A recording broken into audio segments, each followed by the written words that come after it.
शून्यातनं सुरुवात केली म्हणजे काय, मी डोक्यात आयडिया प्रत्येकाच्या आहेत. ॲज अ माणूस म्हणून तुम्हालाही तुमच्या बिझनेस मधल्या खूप साऱ्या आयडिया डोक्यात येतात. माझ्या डोक्यात खूप आयडिया असतात, तिच्या असतात, बऱ्याच जणांच्या डोक्यात रोज आयडिया येतात बिझनेसच्या.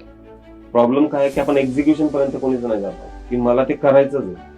सो माझ्या डोक्यात आलेल्या आयडिया, आम्ही दोघं बिझनेस पार्टनर आहोत, आम्ही डिस्कशन करतो रोज, सगळ्या गोष्टी होतात. सो आमच्या दोघांचा एक स्वभाव आहे तो की आयडिया आली तर ती फक्त आयडिया पर्यंत नाही ठेवायची, तिला एक्झिक्यूट करायचं. आता आम्ही जसं मी सुप्रीमो, तर आमचा आता खूप ग्रो झाला.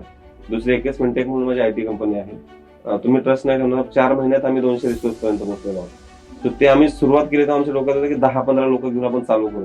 पण प्रोजेक्ट तसे आले, गोष्टी तशा होत गेल्या आणि आम्ही ते 20 लोकांपासून 400 लोकांपर्यंत आतापर्यंत पोहोचलेलो. त्याला इच्छाशक्ती एवढी स्ट्रॉंग होती ना आमची की आम्हाला हे करायचं, म्हणजे काही होते ते रिसोर्स भेटत नव्हते. आम्ही रात्री 12-12, 1-2 वाजेपर्यंत इंटरव्ह्यू चालू होते. ती इच्छाशक्ती आणि तुम्हाला करायचं, काहीतरी करायचं. आमचा मेन अजेंडा काय, प्रत्येकाचा गोल असतो की पैसे कमवायचे. ऑब्व्हियसली माझाही गोल आहे ते पैसे कमवायचे, अजिबात मी म्हणणार नाही की पैसे, पण माझा आहे की माणसं जोडून पैसे कमवायचे. जर मी आज माझ्याकडे 400 लोक काम करतात, तर तेवढ्या फॅमिलीजला आपण रोजगार देतोय.